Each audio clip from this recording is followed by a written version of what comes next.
Welcome to the Livin'Sky podcast, a show about raising connected, resilient kids in a world that often forgets what they need most. I'm Lena Livin'Sky, a pediatric speech-language pathologist, holistic feeding specialist, and a mom, here to help you understand your child's body, behavior, and biology in a whole new way. Each episode brings you simple, practical tools to support healthy eating, development, and family connection without the overwhelm. Thanks for listening. I'm so glad you're here. Let's dive in.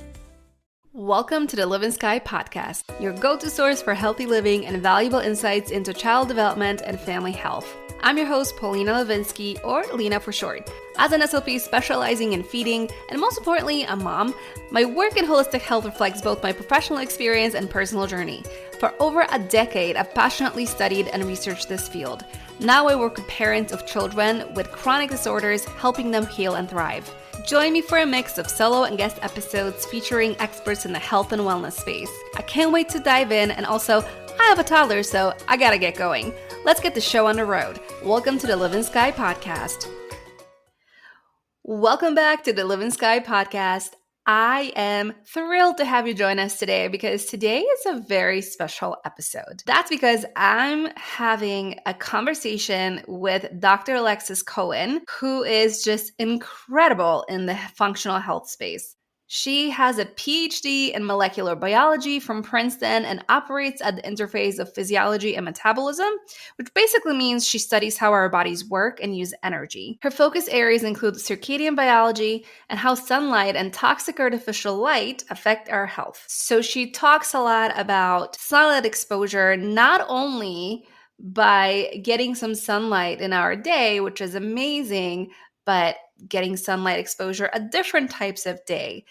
Different types of sunlight exposure, such as UVA, UVB light. There's so many things to consider when it comes to sunlight and how it interacts with our body and how it can actually heal our body and make our bodies work more efficiently. So this is a huge topic, and I'm so excited she's here to bring it to us. She also studies microbiome-host interactions, which essentially looks at how our gut bacteria interact with us and how does food and exercise affect our metabolism. She also teaches coursework online on topics in health as well as scientific literacy, so you can learn how to interpret scientific data for yourself and to make your own health-conscious decisions. She also sees clients in a one-on-one capacity and creates personalized protocols for them. And I am lucky enough to be one of those clients. So I cannot speak highly enough of her because I have experienced Dr. Cowan's magic on my own, and it's been truly transformational and life-changing. I honestly feel like I'm completely regaining my health, and don't get me wrong, it's a very long process because I have been struggling with autoimmune disease since I was 8 years old. So you can only imagine, since now I'm in my 30s, that's a lot of years of me essentially not treating my body right and not giving it the support that it needs. So I have tried different things over the last 10 years, and I've made progress through some of them, but I never fully felt like it was enough progress. So now I am really feeling like I have found the missing piece, and I am so excited to share it with you guys today. Because when we truly want to heal ourselves, we need to look at nature for answers and lifestyle changes because we live in a very toxic environment. We're essentially exposed to 700,000 different toxins every single day. We are around Wi-Fi and 5G and different non-native EMFs, which cause a lot of toxicity in our environment.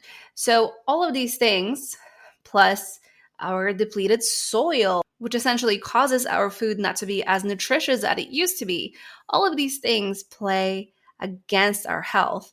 And because of this toxicity, we need to really look at our health and really support it in the best way possible. And that's through knowing how to optimize your environment. So I'm really happy that we get to talk to Dr. Cowan about this today. That conversation was truly inspiring and enlightening. We talked about the role of sunlight in our children's health, the impact of blue light toxicity on children, how to mitigate some of the non-native EMF toxicity and help our children heal, the role of vitamin D and whether it's really necessary to supplement it for children. We discussed sunburn concerns and ways to protect kids from getting sunburned. We talked about why do we get freckles, as well as the cause of skin issues such as vitiligo. Dr. Cowan explained the role of mitochondria in our health and how do our maternal genes play a role here, and how to optimize light environment for babies, the cause of autism and other neurodevelopmental disorders, and so much more. This talk is honestly packed with information, and it took me forever to edit it because I wanted to cut maybe 100 different reels from it. And of course, I can't really do that, but it took me a while just because it's such a wealth of information. So I'm so happy you're here because I really do think the advice Dr. Cowan offers, it's easy to implement and it can be truly life-changing, and not only for us, but for our children's health. Because we want our children to grow to their full potential without the burden of chronic disease, which unfortunately now affects 1 in 2 children. Our children need our help, and I truly believe the information today will help us get them there. Without further ado, here is Dr. Alexis Cowan. Hey, Dr. Cowan, I'm so excited and honored to have you here today because I have been learning from you for the past few months. And even though it's been a few months, I feel like you have made the biggest impact on my health. So I'm just so excited to have you on the show. Thank you for coming on. Thank you for having me. This is a long time coming, and I know we're going to have a great chat. You're always very inquisitive and tapped in, so I think we're going to really be able to shed some light on important topics for people. I think so too. Thank you. So before we get started with all my questions, could you share a brief background about yourself and how did you get into researching sunlight and its effect on our health? Yeah, so this could probably be an hour podcast by itself, but I'll try to keep it brief. So I completed my PhD at Princeton in the Rabinowitz lab, which is one of the top metabolism research labs in the world. I graduated in 2021. Prior to that, I did my bachelor's at a small college called Moravian College, studying biochemistry and math. And if we go back before that, the reason that I ended up going into that space, like into science, was from a really powerful psychedelic experience that I had, actually. And so I was initially in culinary school after high school. And then I went and visited one of my best friends at Moravian, where she was, and she was studying chemistry. And I ended up tripping on LSD for the first time. That was like my first psychedelic experience that weekend that I went and visited her. And it just was like so mind-opening in so many ways, and just really made me curious about wanting to learn more about just the nature of reality. And I feel like science was the way to kind of get there. I mean, there's multiple ways to get at it, but I think science really emerged as like, there's something that I, just kind of have a knack for here. And I really want to just learn more about how things work and just like the structures that underlie biology and life. And so I ended up going into biochemistry because I thought it would be more applicable to my general interest with regards to like nutrition and metabolism. Also maybe a brief tangent, but before I went to college, I had lost 100 pounds in my junior into senior year of high school.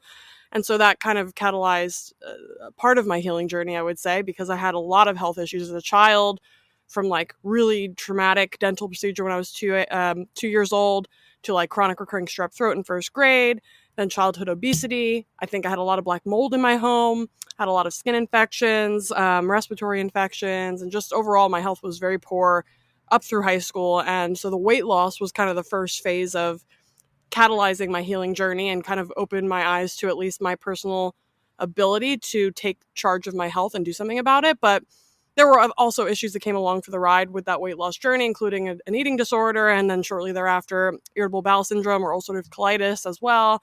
And so those were kind of my first initiation into really understanding, like, what am I doing in my life that is influencing these disease states, and what can I do to heal them?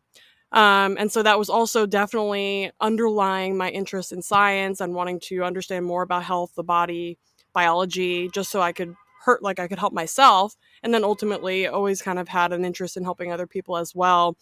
So I ended up going to Princeton, studying in the metabolism lab there.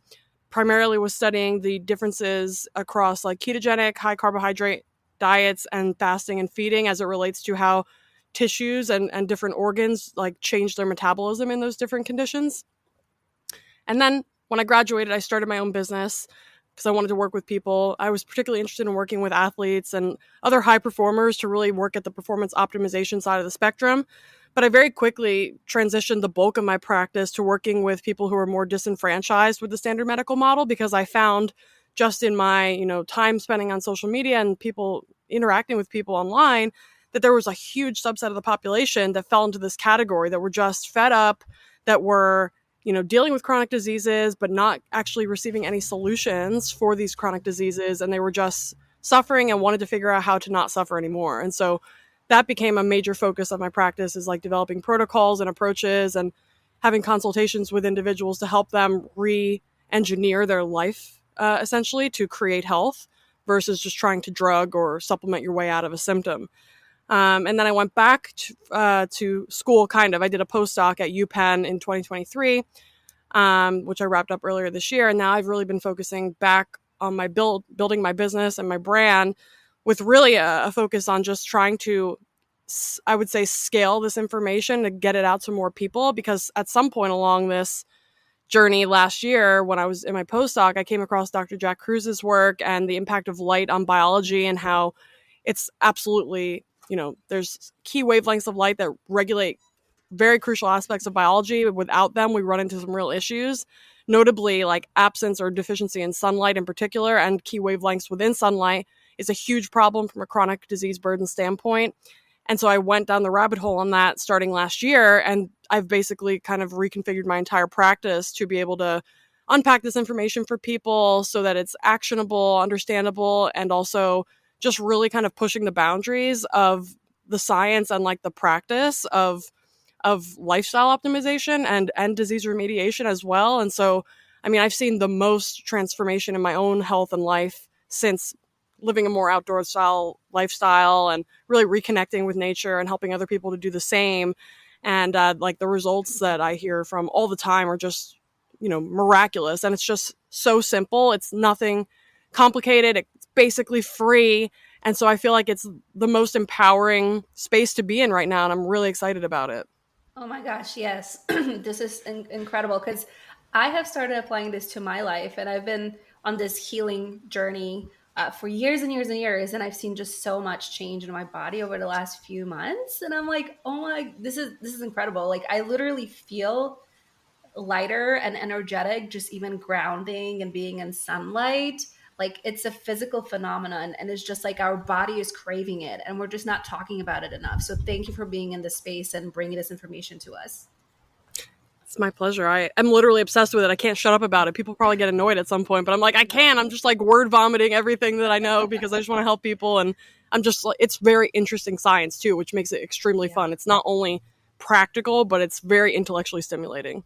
Oh, absolutely. And I love how you share it on social media and across your channels in general, because it's so digestible. So every day I look for your posts and I'm like, oh, okay. So this I didn't know this. So this is so cool.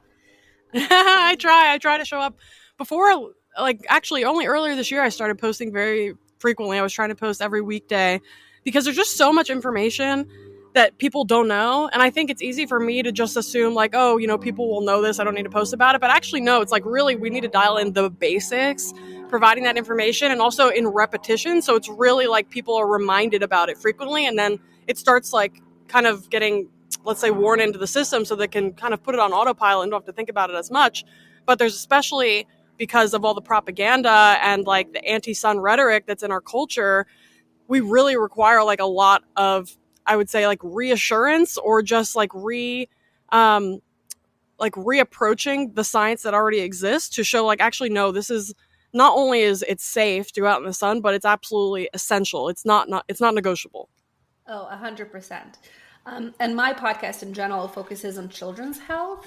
And I feel like we need to talk about that so much, because now 1 in 2 children, or even more at this point, has a chronic disease. There's so many issues with our children because of the toxic lifestyle that we have, I believe. So I kind of wanted to ask you this loaded question, but why is sunlight exposure so important to our children's health? Yeah, I love this question, largely because we live in a society now that's like digital babysitting is the norm. And I think in Yeah. 10, 15 years, we're going to look back at that as child abuse now that we're finding out the absolute havoc that being on devices and screens that are highly blue lit and, devoid of key frequencies of light, including the red and infrared light part of the spectrum that you receive from the sun. When you're getting that blue light in isolation that's blasting the eyes and the face and the skin, it just wreaks havoc on the child's nervous system because that nervous system doesn't become fully myelinated until like mid 20s.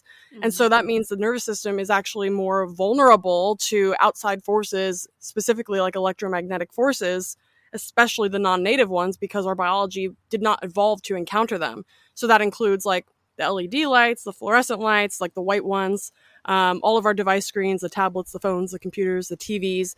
They all have these blue pump LEDs, which means that they're highly enriched in blue light innately. And then they basically use filters to then make it look like, all the other colors that you see. But underlying that is actually a blue, like predominantly blue light LED. And I just recently interviewed Dr. Martin Moore-Eid on this topic, and he's the man who discovered the master clock in the human brain, the suprachiasmatic nucleus that's required for setting the circadian rhythm in the brain and the body. And that circadian clock is set by blue light coming in from the eyes. And so we're meant to encounter blue light from sunlight. While the sun is in the sky, we're going to be receiving blue light from that. But we're never meant to encounter blue light outside of that period of time where the sun is up. And we're always meant to encounter blue light with an abundance of red and infrared light. So midday sun is over 50% red and infrared light, and something like less than 30 or maybe 20 something percent blue light. We're talking about especially midday sun. And so the advent of modern tech and devices are really making us blue light toxic, and especially the children, because their nervous systems are more vulnerable and more likely to be harmed by not only the blue light, but also the non-native EMFs that come along for the ride with regards to like the Bluetooth, the Wi-Fi, the 5G, the 4G, etc. And so if I see, young kids wearing like AirPods or wireless headphones on the tablets, like I literally am just, it hurts me inside because I know what that's doing to their brain, to their development. And it's a lot of that damage. You can make progress if that damage has occurred, but a lot of that can take a long time and a lot of effort to actually reconfigure and regenerate and heal, especially because these blue light devices also hijack the dopamine system. And that's why kids are obsessed with this tech. Like they literally can't get enough of it because it's hijacking their reward system and making them addicted to it. It's making their dopamine levels depleted, their dopamine systems burned out. So now they're going to be more likely to have things like ADHD or have things like, mood disorders or bad temperaments or, acting out, so to speak, and not being able to sleep. Blue light directly inhibits melatonin release from the pineal gland. So you cannot sleep if you're getting blue light after sundown, which, we're not meant to encounter today. Most people, when it gets dark, they're throwing all the lights on in the house. They're still on the TVs and whatever else. That's directly impairing your ability to fall asleep, within a reasonable window of time because that melatonin is not being released, and melatonin is required to get to sleep and then stay asleep and have good quality sleep. So there's just so many implications to tech use for children. And if we're going to have our kids using tech, we should ideally be having them do that outside. And if they're not outside, then at the very least, we should be having filters on that tech to remove some of that blue light burden and add some red back in. And that's why also I'm just like, it hurts my soul to see the push towards like tablets and Chromebooks and stuff in schools. Now these kids are literally sitting on screens from the time they wake up to the time they go to sleep. And it's literally, I can't think of anything worse for their biology than that behavior. Oh my goodness, 100%. And then you have these 5G towers going up by the schools and by churches and hospitals and everywhere else where we have so many, large gatherings of people and children. And it's just so scary to see because like you said, we're not going to really truly know the effects of this until much later. And then we're going to be like, well, this is what we did wrong. So thank you for sharing that information because I think it's not talked about enough. And I got my son the red light, blue light blocking glasses, the orange ones. Amazing. He's learning to wear them. He's a little bit, he doesn't love it, but if he doesn't wear it, the TV doesn't come on at all. So that's the Great. trade-off. Yeah, so I mean, there are some solutions. You can do the blue blocking glasses for sure. That's great. If people are in the market for those, make sure you're getting a good pair. They should block about 100% of blue light. So there's a lot of them on the market that aren't good at all. Like if it has a clear colorless lens, that's a sign that it's not going to do anything. Maybe it'll block like 5%. It's not really that helpful. A lot of the coatings that you'll get on prescription glasses, they say blue blocking, and that doesn't work. Like if you can see blue light when you're looking through them, they're not working. When you wear a good pair of blue blocking glasses, if you look at something blue, it looks gray. Especially if it's like a blue LED of some sort, you literally will not see the color blue at all. And that's how you'll know it's working. There's daytime versions as well that have like a yellow lens that lets that filters about 60% of blue light out. But the nighttime ones are going to be the dark orange lens, and that's how you'll know that they're legit. You can also use software like Iris for computers, is like www.iristech.co. That's a software you can download that will remove blue light from your computer. There's different settings that will remove more blue light at night versus the daytime, and there's different ways to play around with it, and very easy to turn on and off as needed as well. And for TVs, so like for example, our TV that we have in our living room upstairs has, if you go into the advanced picture settings, you can actually turn the whole TV like red. So there's like an RGB setting. So if we're going to watch TV at night, it's in the red mode. Our other TV downstairs, we don't have the red option, so we usually turn the backlight way down, and then we'll just pop on blue blocking glasses. So there are options and ways to kind of work around this without having to just stop using tech altogether that will have a massive benefit to you. 100%. And it's something you get used to, because when I Yes. put the filter on my phone initially, I was like, oh, but I can't really see. Like I had to turn it off to like watch something. After a while, it's kind of like second nature. Like it doesn't bother you at all. Yep. Totally, So totally. And you're really protecting your dopamine system and your eyes and the photoreceptors, the light receptors in your eyes and skin that are very sensitive to blue light. Specifically, melanopsin is the blue light detector. If you blast those photoreceptors in your eyes and your skin with narrow band blue light like you receive from tech and like artificial lights, it destroys those photoreceptors and makes you less sensitive to that light. And it also hijacks, like I said before, the dopamine system. So you're literally like you crave to be on the screens more. In addition to burning out your dopamine system, that's not the only implication, but also things like drug addictions, drugs, alcohol, pornography, gambling, anything that has like a compulsive behavior behind it is directly related to the dopamine status of the individual. And the more that you can enhance your baseline dopamine by leveraging sunlight and nature, the more autonomy and sovereignty you're going to have, and the less of those like compulsive behaviors are going to be able to grip you. Wow. You know, I'm a huge believer that light is one of the most powerful medicines for our kids and for us. That's why I love Bon Charge. Their blue light blocking glasses, red light therapy devices, and many other products are designed to support your circadian rhythm and help your family sleep and feel better naturally. In our modern world of screens and artificial light, these small shifts make a big difference. Calmer evenings, deep sleep, better focus, and happier moods.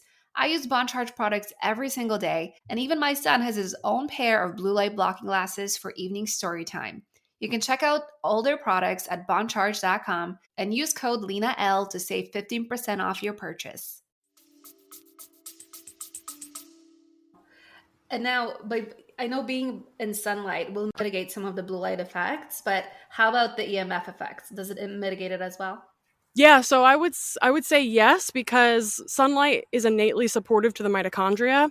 So the red and infrared light from sun, which is over 50% of midday sun and almost 100% of like very early morning and late evening sun, that red and infrared light can directly stimulate mitochondrial ATP production and also mitochondrial water production. It also helps to structure the water in our bodies to form more of that fourth phase exclusion zone water. It's like a gel state water that's absolutely like crucial for facilitating metabolism. A lot of people think about ATP facilitating metabolism, but it's actually the water that directly facilitates metabolism. ATP kind of just helps to boost that process a bit, but the structuring of the body's water is absolutely huge, and that's directly what like sunlight will do, specifically like far infrared light around 3100 nanometers, as well as UV light around 385 nanometers, I believe. Those two wavelengths, which you'll receive from midday sun, are exceptionally good at structuring the water within our bodies. And so by being outside, if we're using tech or even around like a 5G tower or something, it's going to be way less harmful to our mitochondria compared to being inside in artificial light with the 5G or whatever other Wi-Fi, etc., frequencies around us. And I also should mention here that just by virtue of being inside, even if you don't have any lights on or any tech on, you will be blue light toxic because glass filters out about 40% of near infrared light and almost 100% of UV light, in effect concentrating the blue portion of the sunlight spectrum. So just by being inside, even if you have the most natural light in the world in your home with all the windows or whatever, that's not actually natural light. It's being highly filtered and manipulated to basically provide an alien spectrum to your body. Your body doesn't know that that's sunlight. It looks like something else. So either, opening up your windows or your doors to let some natural light in, or just if you can take your activities outside, that's even better. And that's what I typically do. Like, I work from home exclusively, and my office is right back here in my patio where I'm at right now. I just work out here every day. If it's raining, sometimes I'll, spend more time inside. I'll try to crack a window or a door so more natural light's coming in, or I'll put like my red light panel on in the background so I'm getting at least some additional red light into the space while I'm working inside. But those are some like little tips that people can use if they have the flexibility to work at home. And if they're in an office, if they can keep a small red light panel at their desk, take as many breaks as you can to just get some fresh air and time spent outside and getting a little bit of sun, even on like whatever skin you can expose, is going to be great. If you can take your meals outside, also incredible, because there was a study that came out earlier this year showing that just 15 minutes of 670 nanometer deep red light therapy before they did an oral glucose tolerance test, but basically a proxy for a meal, reduced the blood sugar response by 30%. So just that short period of red light exposure was able to reduce the glycemic response to that glucose tolerance test, in effect, reducing the glucose response to carbohydrate feeding. And now imagine what benefit you could get if you're just taking that meal outside, because you're not only getting 670 nanometer red light, you're getting the full spectrum of red, infrared, UV, and everything in between. That's going to really facilitate mitochondrial metabolism, the clearance of glucose from the bloodstream. It's going to help to keep your metabolism healthier. It's going to help prevent you from crashing and burning from like the glucose roller coaster throughout the day. And so just as something as simple as taking your meals outside, trying to, catch sunrise if you can, which is a really important time of day for setting the circadian rhythm and turning on your metabolism and your hormone production. And then, if you can get some midday sun, that's ideal. You can track your midday sun exposure by looking at your vitamin D status. So vitamin D is a biomarker of midday sun exposure, specifically the UVB part of the sunlight midday. And you want your vitamin D levels to be greater than 60 nanograms per milliliter. That's how you can know that you're getting enough sunlight for your body, and that's going to account for skin tone as well. So the darker somebody's skin is, the more sunlight they need in order to reach that level. And that's because melanin, which is in skin, it gives skin a tan or coloration, that melanin absorbs all frequencies of light. And so that means that if you, are getting sunlight, somebody with darker skin, that melanin is absorbing that light and preventing the conversion of the 7-dehydrocholesterol into vitamin D. So people who have darker skin need more sun. And that should also be intuitive, because cultures and populations with dark skin are more equatorial in nature. And that means they're getting higher quality sun year round. And the adaptive response to that was to have more melanin in the skin innately to help mitigate any sort of damage from sunlight, and also maximizing your ability to harvest energy from the sun.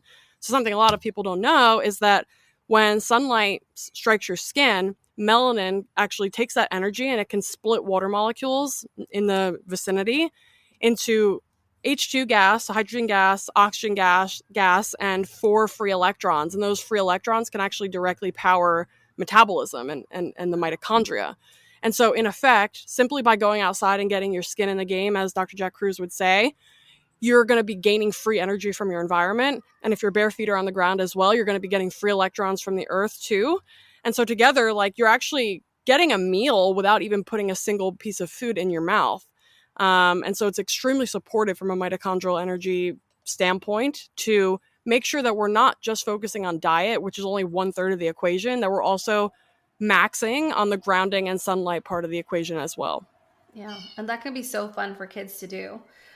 So such good advice. And then, but from what you said, two things stood out to me that I wanted to ask you about, because oftentimes kids are prescribed vitamin D drops when they're born and supplementation by almost every pediatrician. So what do you think about that? Is this needed? Yeah, so I mean, the literature would suggest that vitamin D supplementation is not helpful in any context outside of the prevention or reversal of rickets, which is like severe vitamin D deficiency that can impact bone structure and the growth of bones and essentially calcium and phosphate metabolism. So if there's a very striking or severe deficiency, there can be a time and place for vitamin D supplementation. But outside of that severe deficiency window, there's no benefit, as shown in the medical literature, for supplementing vitamin D to get up to optimal levels. And in my mind, that's because vitamin D is truly a biomarker for your sun exposure habits, and just taking the supplement of vitamin D isn't actually giving you the benefits of the sun, which are a multitude. So like I talked about, we get the red and infrared light from the sun. We're also getting other benefits of UVB light outside of vitamin D production. We're also stimulating the production of pro-opiomelanocortin, or POMC. POMC is a prohormone that's cleaved into 10 distinct hormonal products, 3 of which are alpha, beta, and gamma endorphins, the endogenous opioid molecules that help to raise our baseline dopamine levels, improve mood, cognitive function, memory, help us have reduced anxiety and reduced levels of depression, make us feel more connected, and just have a better felt sense of well-being. We also have the alpha, beta, and gamma MSH, or melanocyte-stimulating hormones, that help to stimulate the production of new melanin in response to UV light, which is essentially when you get a tan. But in addition to that, they also work at a very deep level, at the level of the hypothalamus in the brain, to regulate appetite and energy expenditure. So they actually help to suppress appetite and boost energy expenditure. So just by virtue of being outside in the sun, you're going to be, supporting a healthy body composition and reducing cravings for foods like that aren't serving you necessarily. Something like, the highly processed junk foods or cheat meals. You're not going to feel as inclined to reach for those things because neurochemically you don't need them in order to get the boost, because you're already operating from a place of fullness. So from the perspective of kids, like, kids really need, they're not going to need as much sun as like an older person, let's say, because as Jack Cruz just talked about on my podcast, he was on a few days ago, the really important aspect of sunlight in childhood is to help mobilize subcutaneous fat to allow the central nervous system to become myelinated. Versus in older age, you need more sun in order to actually facilitate metabolism. So there's kind of different requirements for sun, let's say, across the lifespan, but absolutely crucial for kids. And most kids love running around barefoot outside. It's like very natural to them. And we really just kind of make them go against their natural inclination to do that because of some social standards or something like this. And I think kids just have so much wisdom about what's good for them too, whether it's like they don't want to eat a certain food, or they don't want to have to put shoes on, or they want to go out and play in the dirt, in the mud. Like, let them express that wisdom. Like, I think we can learn so much from children because they're not yet indoctrinated into this dysfunctional culture that we find ourselves in. Oh, 100%, 100%. And I found myself guilty of that because before I learned about the sun, I feel like I was fearful of, like, getting a sunburn from my son, or maybe just in general having him outside as much. And now I'm kicking myself for it. He's only 2.5. So luckily I feel Not like that I much didn't do time too has much damage. Exactly. Yeah. um, but this is something that comes up for parents a lot. I feel like, that fear of getting a sunburn. And then you listen to the societal advice out there that tells you, like, you should put sunscreen on every single time because otherwise you're going to get cancer. Your kid is going to get terrible sunburn. So what are your thoughts on this? What can we do to help our kids thrive outside without the fear of needing to put sunscreen on?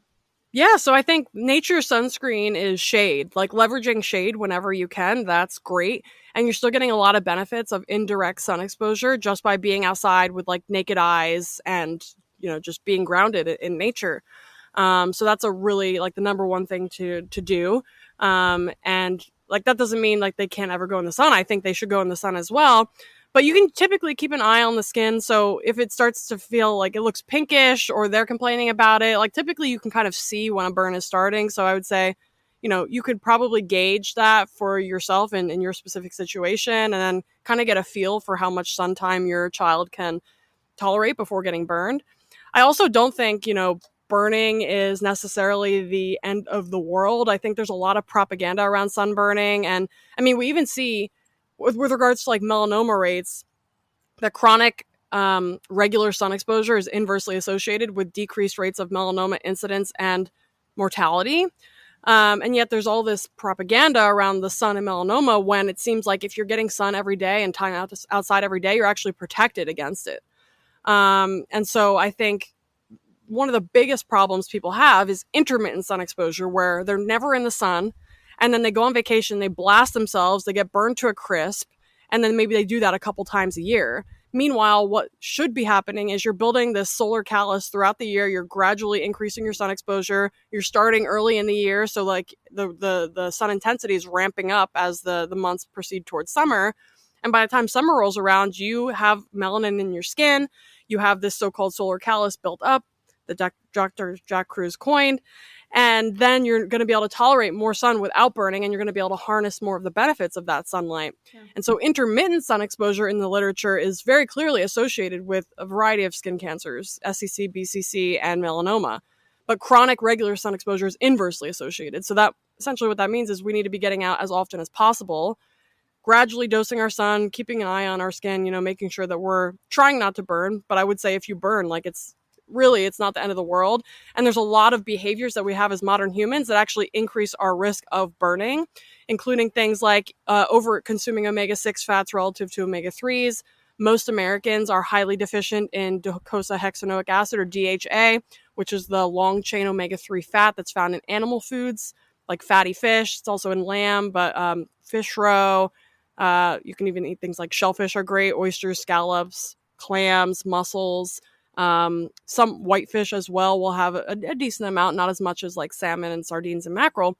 But optimizing your DHA status is really important, especially for children, because they require DHA for their developing nervous systems. 60% of the retina is DHA by weight, and up to 30% of the brain.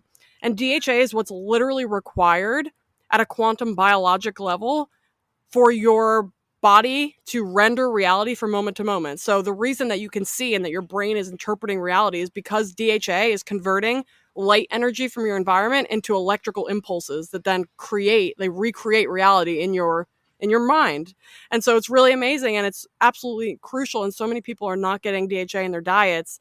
A lot of people will be getting ALA from things like flax, walnut, things like this. But that ALA is the short chain omega-3. It doesn't actually have a biological role. The EPA and DHA are much more biologically active, and only about 0.5 to 4% of ALA can make it to DHA. And that's further impaired if you're over-consuming omega-6 fats from like processed seed oils, because the enzymatic machinery that converts ALA into the longer chain EPA and DHA uses the same machinery that the omega-6 fats do.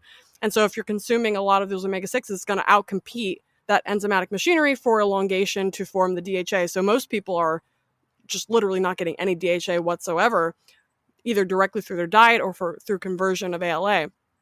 Also, if you're exposed to a lot of artificial light from like LEDs, fluorescent bulbs, device screens, and a lot of non-native EMFs as well, will impair mitochondrial function on your surfaces, which includes your skin, your eyes, and your proximal brain regions. And that's a problem because we actually need mitochondria to be healthy there in order to make melanin in response to the sun. And so just by virtue of living a very indoor, tech-heavy lifestyle, you're going to be more prone to burning as well. So those are just a couple things that off the top of my head that, people can change about their lifestyles and their nutrition to decrease their risk of burning. And the one other thing I guess I'll mention briefly is you can leverage red and infrared light to prevent burning too. So what that could mean is you get out at sunrise and sunset, which is highly enriched in red infrared, and there's no UV at that point. Or you could use a red and infrared light panel before going out and getting your midday sun session. And that red and infrared light primes the skin to help it tan instead of burn and protects against sunburn in actually like a dose-dependent manner. Wow. And I can speak to this myself as well because I'm very fair. Like my skin is very fair. And this is probably the tannest I've been in like 10 years after I went to Greece like 10 years ago, and I got this amazing tan. And I was like, oh my God, my skin can tan. That's probably because of, the Greek sun and the vacation, maybe mindset and being on the beach every single day. But also I lived in Spain that entire year before I went. So I was getting a lot of sun exposure from walking and being outside. So I feel like I was doing all this without knowing. Yep. And also I wasn't exposed to as much blue light, but still like I built up my skin callus. So I'm not really getting a sunburn this year. And we went to the beach like 2 weeks ago, and I did get a bit of a sunburn, but it wasn't anything extensive like I usually get. So this is so exciting because even for people like me who are very fair, this is doable. You shouldn't be afraid of the sun. You should be out there and really reaping the benefits, which we really need to be healthy. Yeah, absolutely. And I can attest to this as well. I have a few friends who are Fitzpatrick type 1, which is like the fairest skin. And Uncle Jack himself is also Fitzpatrick 1, but you wouldn't know it because he's like really dark now. And some people with Fitzpatrick 1 may notice they freckle in response to the sun. That's normal for some people. Like you might freckle and then the freckles merge into a tan basically. It has something to do with the way that melanocytes are secreting melanin and that melanin's being accepted by the keratinocytes in the skin. So it seems like in a lot of individuals, like for myself, when my melanocytes secrete melanin, it kind of diffuses evenly into the keratinocytes. And so that's what gives you like an even tan. But in some individuals, the melanocytes are like that melanin's not being diffused. Instead it's forming like these puncta. And so that's basically what a freckle is. And there's nothing wrong or bad about that. That's completely different from like a mole. Like if you have an irregular looking mole, that can be problematic. But a freckle, like freckling is totally normal for some people. That's just the way that they're developing melanin. And if you keep going, following that out, eventually it will actually become a tan, and it's just as good of a tan as anybody else's, and that allows you to harvest more solar energy from the sun. You just made my life because this is incredible information. I have freckles, and I was going to ask you about that. So I'm getting more and more, so it's a good thing my tan is coming in. Okay. Yes, it's coming in just like little isolated spots, and one time, like they'll just come together into a unity at some point. Oh my God, can't wait. I have to get out in the sun, but it's stormy outside, so maybe tomorrow. Oh, Oh, yes. this is so cool. Okay, so I asked you about this, and then actually, so I want to jump around to this because we started to talk about moles. Yeah. What about vitiligo and stuff like that, where you hear this advice that you cannot be outside because you're losing your skin pigmentation? What is the truth behind it? Yeah, so I mean, Jack has a really great blog on vitiligo as essentially a disease of blue light toxicity and non-native EMF toxicity. Wow. That's basically poisoning the melanocytes and the skin mitochondria to prevent melanin from being diffused like in a uniform way, and it's essentially like harming the melanocytes there. And his solution to that is literally just working on your solar callus, working on supporting your mitochondrial health in general, and of course mitigating your exposures. So it's Yeah. really just about optimizing your indoor environment to be as protected against non-native EMFs as it can be. Maybe that means turning off your Wi-Fi while you're sleeping, making sure your router is in place somewhere that you spend a lot of time in during the day, not keeping your phone on your body unless it's on airplane mode, not using your laptop on your physical lap, things like that. Also, of course, the blue light blocking situation we talked about earlier, whether it's glasses or using filters, and also opening up windows and getting natural light. And if you can take your office work outside, even if you're working in the shade, that's going to be extremely helpful. So it just really comes back to the same story. But some people just will be dealt a hand that maybe they have vulnerability in their skin. Maybe somebody else has vulnerability in their gut or their lungs or their heart or their brain. We're all kind of dealt different hands of mitochondria as children, because all of the mitochondria we inherit come from mom's egg. And so your mitochondrial DNA is all from the maternal line of your family. And so actually you can, by knowing something about the heritage of your maternal line, you can kind of understand where your mitochondria come from. And that can tell you something about what lifestyle might be optimal for you. So for example, me, I'm mixed, but my mom's side of the family is Scandinavian. So that DNA is from Scandinavia. And so what that means is my mitochondria really like to get cold in the winter and then get good quality sun and warmth in the summer. And so that's something that I can leverage here in New Jersey, even though I'm not in Scandinavia, to optimize my mitochondria for the conditions that they're expecting, versus somebody who has maternal mitochondria from an equatorial region. They're going to do much better with constant sun year round because that's what those mitochondria evolved for. So the reason I mention that is because we basically want to support our mitochondria to the best of our ability. And in doing so, that tends to just help things across the board, regardless of what disease state you're dealing with. Mitochondrial dysfunction is essentially at the root of all chronic diseases. And depending on which tissue has the most vulnerability, that disease may manifest in one over another. It could manifest as autoimmunity or neurodegeneration or cancer or diabetes, or there's so many different options we see in the chronic disease states in modern society. but they're all essentially rooted in the same underlying phenomenon, which is an environment that's toxic to our mitochondria. And so the more we can do to support those mitochondria, the better we're going to be with regards to disease remediation and also disease prevention as well. Mm. So if you are somebody who has mitochondria, your maternal mitochondria come from a region that's typically cold in the winter and you live in a warmer climate, what can you do to stimulate that cold exposure during winter times when you're supposed to be getting it? Yeah, so it's actually really interesting. The uncoupled mitochondria, which are the mitochondria that come from more northern regions, they have a lot of plasticity. So if you take somebody from Sweden and you put them in Ecuador and they live there for a couple years and you look at their mitochondria actually become more like the coupled mitochondria that you would have if you had ancestors that came from that region. So it's actually really interesting. So there is this level of plasticity where people with the northern uncoupled haplotypes can actually shapeshift to their environment very effectively compared to individuals that have coupled mitochondria that come from equatorial regions. There's not as much give in their ability to tolerate cold and do good without high quality sun year round. But there's like pros and cons, right? Also, because the coupled mitochondria are also really, really efficient at making energy. And that's why you see most of the athletes that we see, like the elite athletes, typically have dark skin, especially in specific sports, like in running, for example, marathon running and even sprinting too. And that's because their mitochondria are just powerhouses of energy production.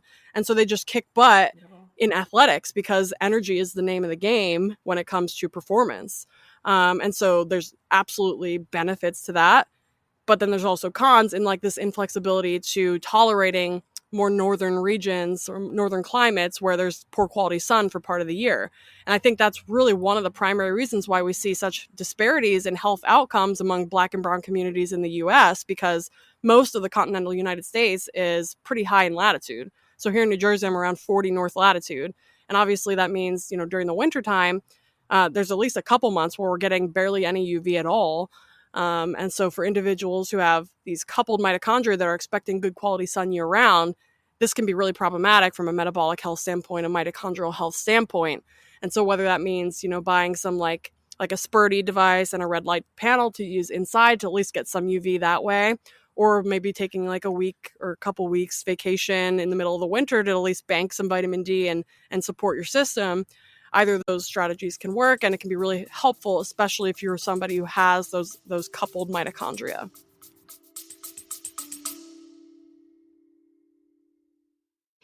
These days when your child refuses everything you make and you just want them to have something nourishing, that's when I grab Signals. It's a real food meal replacement shake made with organ meats, minerals, and nutrients that support kids' biology, not just fill them up. It's rich in iron, zinc, and B vitamins, the building blocks for growth, focus, and strong immune systems. And it's great for the gut. And the best part? Nate calls it his ice cream shake. That's how delicious it is. And as a mom, it feels amazing to know he's getting what his body truly needs without the fight. You can learn more at feedyoursignals.com, and don't forget to use Lena10 at checkout for 10% off your purchase. Okay, wow, this is so incredible because you really don't think about health this way right now with what you hear outside, right?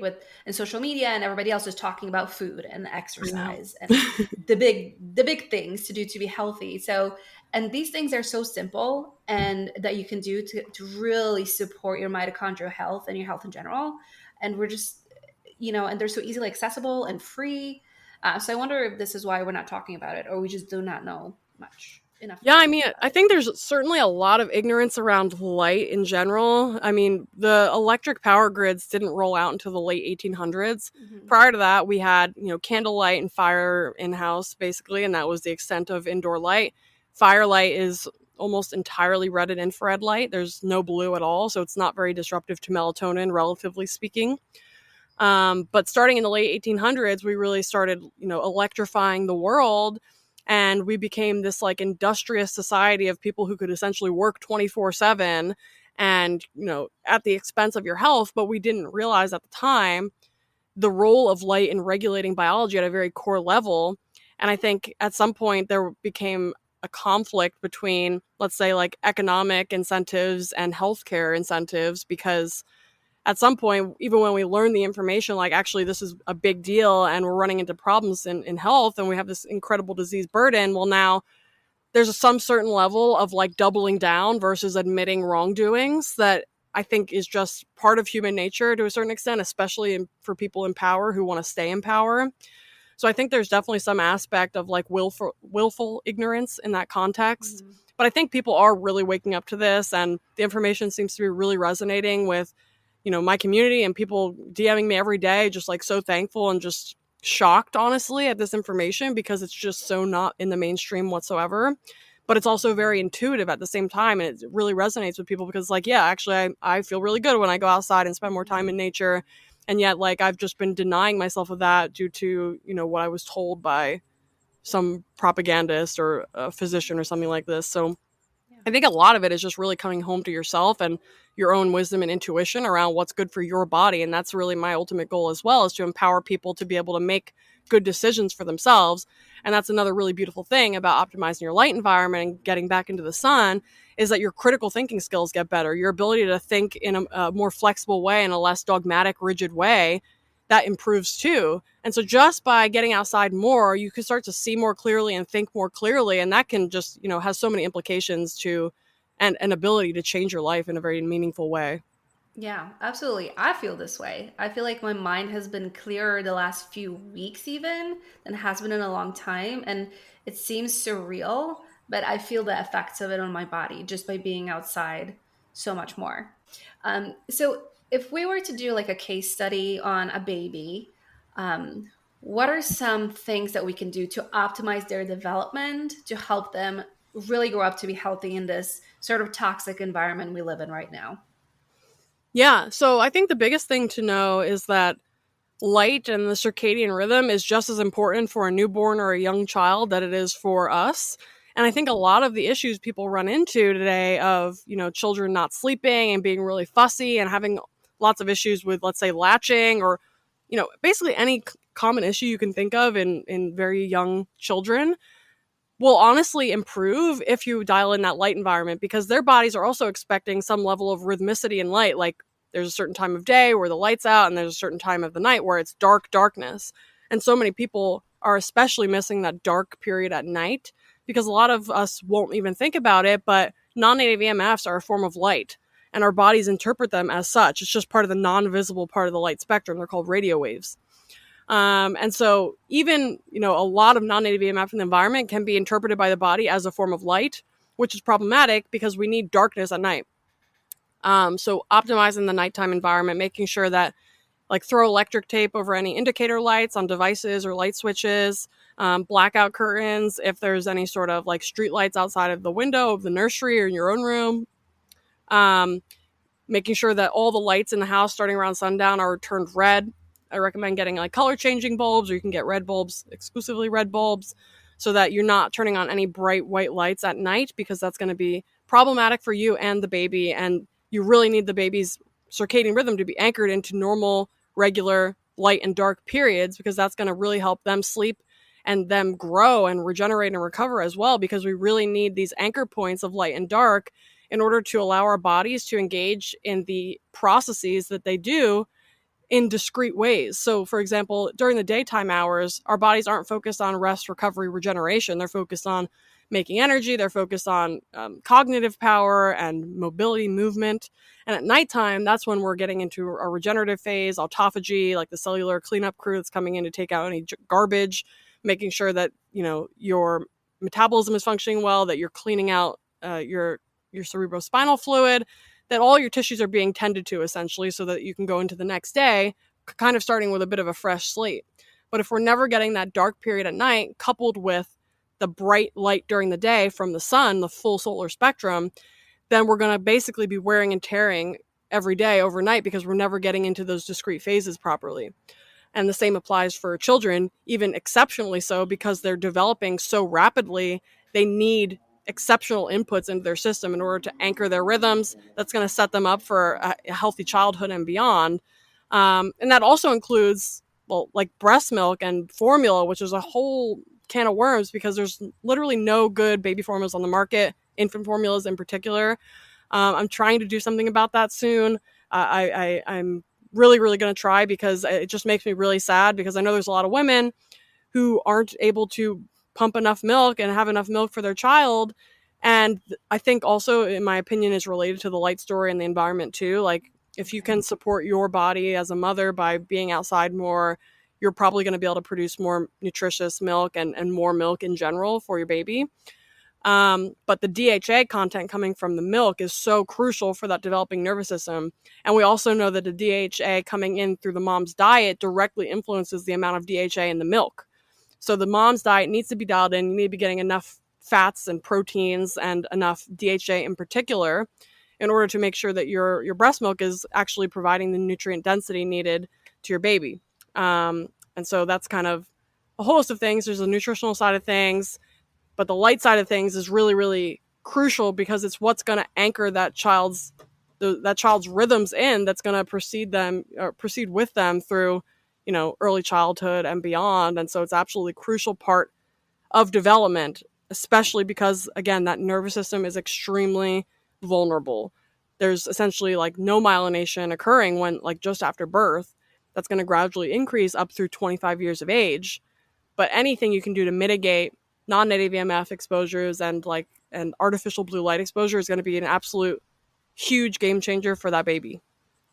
Absolutely. And nowadays, it's just with the advancement of social media and you posting about your baby, I just feel like we're always on our phone around the child, which is so harmful.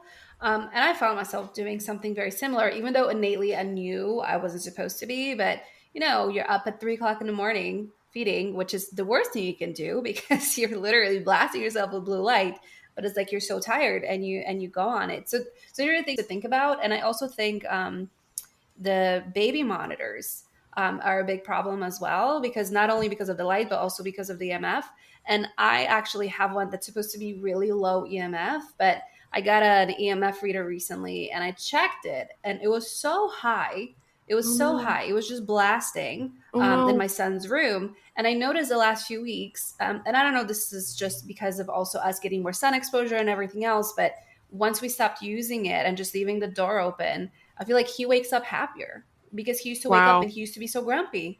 And I don't know why. Every single day he would wake up and he would be crying or unhappy. And in the last few weeks, he's just full of energy. And I'm like, is it the monitor? Is it the sunlight? I don't know, but something's happening. That's different. That's wild. That's wild. Worth mentioning about the non-native EMFs is there's this concept in physics called the inverse square law that people should know about. Essentially what it states is that the closer you are to a source, the stronger the non-native EMFs are going to be. So just creating space between yourself and the emitter is hugely beneficial if you can't remove it at all. So that's just something to know. For example, like let's say somebody put a 5G tower up near your house, and let's say it's to the front right of your house and your bedroom's in the front right of the house. Well, if there's another room available, you could consider moving so you're not sleeping so near to it, as an example. Just making some space can be very helpful. And if you have the ability to remove or replace that thing to get a better option or, a better solution like leaving the door cracked, then it's even better. Yeah. No, 100%, 100%. And these are little things that we don't think about, but they can make such a difference for our quality of life and for our baby's quality of life and development. We talked a little bit about the rise in childhood diseases. And some of these, the biggest rise we have seen over the years has been in autism and ADHD and different neurodevelopmental disabilities. So in your research, have you found any causes for that happening? What's your hypothesis about it? What do you think is causing these? Yeah, so I know, not to keep talking about Jack, but he's really just at the forefront of this space and research in this space. And he actually just had a lot of money invested, from Nicole Shanahan, who's Bobby's VP, running partner, but she has a child who's autistic and she is very wealthy and wants to put money into different labs and research areas that can help solve the problem. And Jack told her straight up, it's probably not the vaccines that did it, though they certainly might contribute. I think the vaccine schedule is absolutely obscene. And the fact that we think we can just inject young children with multiple vaccines at one time and never test them clinically together. We only have safety studies on each vaccine independently. And even then, it's not really that realistic because you're not only getting all those vaccines, but you're also exposed to really crappy environments and environmental toxins and like Yes. bad light. And it's like everything comes together to create this toxic soup of just devastation from a health standpoint. It's honestly incredible how functioning people are despite the just chaos that we're living in. So just a testament to the resiliency of the human body, I think. But anyway, the vaccines may play a role, especially like some women report like they take their kids for their vaccines and suddenly something changes. Like Yeah. there was clearly a vulnerability in the system for that to happen, I think, is Jack's point. And his notion is that it's really the blue lights that's causing an issue at the level of the mitochondria in the brain, that's creating issues with regards to the brain being vulnerable to chaos or vulnerable to like shifts that can happen from other inputs. So it's basically like a house of cards that can easily fall over Hmm. versus like a brick house. And we want to have as much resiliency as possible. And so anything we can do for ourselves, like as parents, like to help our health, because that's then epigenetically going to be passed down to next generations. And so there can be implications there with a lot of non-native EMF and blue light exposure and sunlight deficiency in parents, then having children that are kind of already dealt a bad hand or like a suboptimal hand of mitochondria that can then make them more vulnerable to even smaller um, harmful inputs, such as like a vaccine. Like maybe they would have been fine with that vaccine if the mitochondria they were dealt were more robust, let's say. Yeah. So I think there's that. I think also like it seems to be really interesting in the brain. There's definitely a sensory aspect to autism where it's like the senses are more vulnerable. And if you look at every sense in our body, there's always melanin present at that location. So we have melanocytes inside of the mucous membrane of our nose. We have it deep in our ears. We have it at the back of our eyes. We have it in our skin, like our sense of touch. And so all of our senses are a part of the melanin story. And melanin is a story about light because, like we know, we can see in our skin when we get a tan, that's melanin. But when we are exposed to UVB light, we're actually stimulating the production of melanin throughout our body. So that's not only on our surface, but also deep in our body, like in the substantia nigra, which is the part of the brain that gets damaged in Parkinson's disease. It fails to make dopamine, and that melanin starts getting degraded. And so the melanin inside our bodies is equally, if not more important than the melanin on our surface to facilitate our sensory processing. And so I wouldn't be surprised at all if there's an issue at the level of melanin in autism, because then essentially we're going to have either more sensitivity or like the wiring diagram that's allowing those senses to be interpreted is somehow getting messed up. And now we're getting kind of chaotic responses to sensory inputs. And it seems to be the case in autistic children that are very like sensitive to sounds and smells and like a lot of chaos visually as well. So I think there's something there that we still need to explore. But I know Nicole is funding a lab at the University of Texas, I believe, that's studying red and infrared light therapy in the context of treating autism in children. Wow. And so preliminarily, I believe they got some good results. And so we'll see how that develops. But the easiest thing for that is just go out in the sun, because the sun is over 50% red and infrared light. You're going to be able to dose a lot of that really effectively, full spectrum. And just time spent in nature in general is going to be very, very beneficial to the microbiome and inflammatory status. I made a post earlier in the week showing that just 30 minutes to an hour of grounding is able to dramatically reduce inflammatory burden throughout the body. And inflammation, especially in the gut, is a hallmark also of autism, as well as dysbiosis within the gut microbiome. And we also know that being in natural environments exposed to a lot of biodiversity is extremely beneficial from a microbiome standpoint, and I would say almost non-negotiable if we want a healthy, diverse microbiome. And so I can just see so many benefits for autistic children or adults to just spend more time outside, because we're kind of hitting all of the pillars that are having issues. We're hitting the melanin part of the story. We're hitting the grounding and the biodiversity and the sun part of the story, the inflammation. So I think it's just like, you can't put that in a pill, really. It's going to be the best solution that we have, and it's free. Absolutely, which is what I love about this the most. It's so accessible to everybody. Because I was going to ask you about the red light, infrared light therapy, because those panels can be expensive. So, is it really necessary to do those versus will you get the same benefits just being outside? Yeah, I mean, we should be getting the benefits by being outside. There may be disease states, times, and places where you can augment that by using targeted red infrared light therapy. But for people who are healthy and want to stay that way, the sun is more than enough. You don't need to buy a panel. If you're somebody who doesn't have the ability to get outside as much at this point, that doesn't have the flexibility in your schedule, let's say, then you could leverage red and infrared light panels to get some of that benefit back. It's still never going to be as good as being outside, but there's absolutely going to be benefits to doing that. And then there does seem to be like some targeted therapies in not only children with autism, but like neurodegenerative diseases and like sports injuries and things like this, that we can use the red light and infrared light therapy to help expedite the healing process. Yeah. And, I've had psoriasis since I was little, but one of the advice I've heard before I even started learning from you was red light therapy by itself for skin health. Is this something that we want to do, let's say, just red light therapy to focus on a particular disorder, or should it always be in unison with infrared? Yeah, so I think there's definitely benefits to specific wavelengths of light that are becoming more increasingly studied. I think naturally we always receive them together, so it makes a lot of sense to do them together. From a psoriasis perspective and a skin health perspective, especially from the psoriasis standpoint, typically we see psoriasis and eczema travel really closely with like chronic fungal infections. And we know now, like from the study I talked about earlier with like reducing the total glycemic response to a meal by leveraging red light, well, we know these fungal organisms feast on glucose from our bloodstream, from our meals.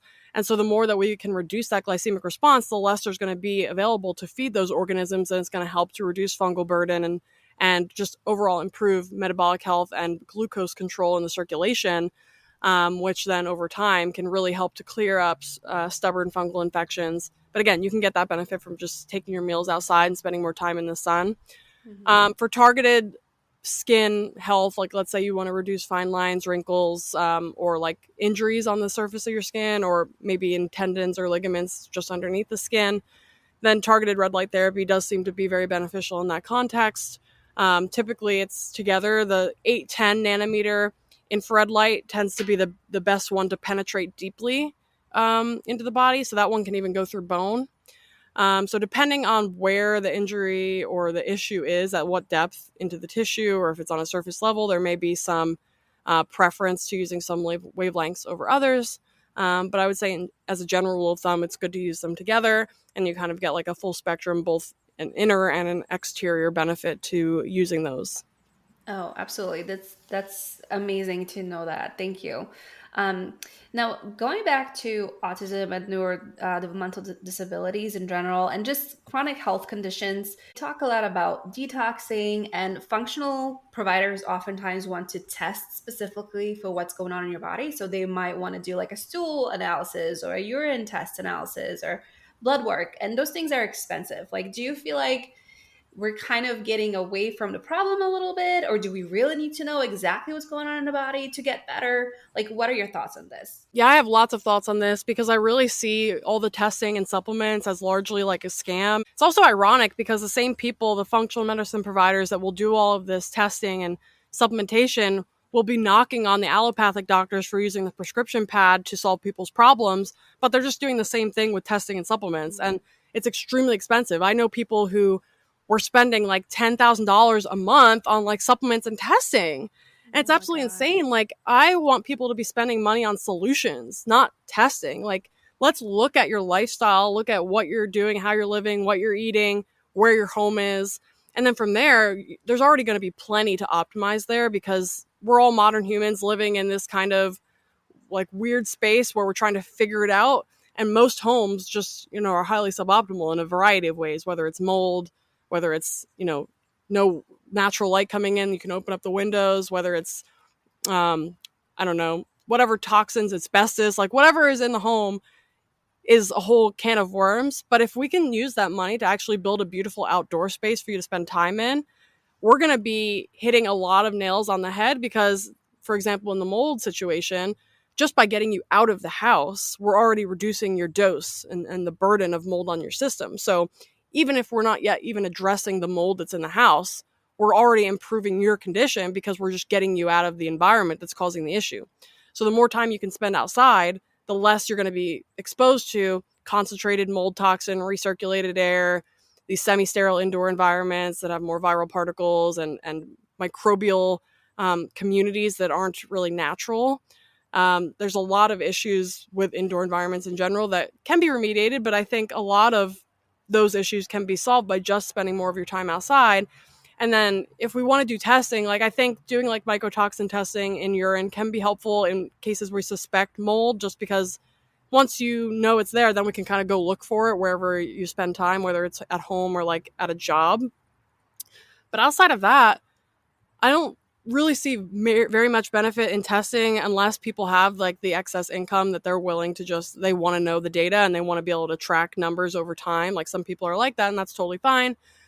But a lot of people don't have the financial bandwidth for that, and I don't think they need to necessarily. I think we can just spend the money on solutions, like building that beautiful outdoor space for you to spend time in, buying the good local organic foods, spending money on like productive things that we know are going to pay off versus dubious supplements and testing that may be inconclusive. I 100% agree with you, especially given my background and a lot of the families. As a speech language pathologist and feeding specialist, that I've worked with a lot of families, and a lot of them are lower SES income families. And there's so many things we can do in the home that we can help them with to help with a lot of these disorders, such as autism and everything else. Just not having some kind of a number or a blood work result in front of you, it shouldn't stop us from making the changes that we need, because I agree with you. I don't really think we need to know everything. And also our body changes, Yep. right? Like we I might get a agree. different result today versus a week from now.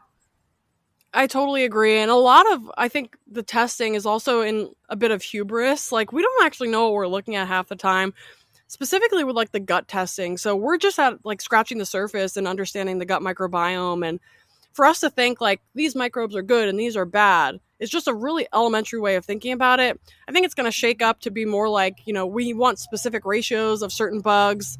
Some may be good, but doesn't mean more of them is necessarily better. And so I think if we're doing one-off gut testing without any point of reference, this is not helpful at all. If somebody can afford to get a gut test and then like do it again 3 months later after some intervention, maybe there's more information there.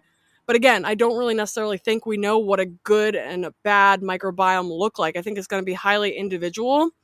And we just don't have like the scientific wherewithal to be able to identify or distinguish those from each other at this point. So I think it's much more like an exploratory, like in the world of basic research. We're not really at the point clinically where we can say, based on your stool testing, like this is what we have to do.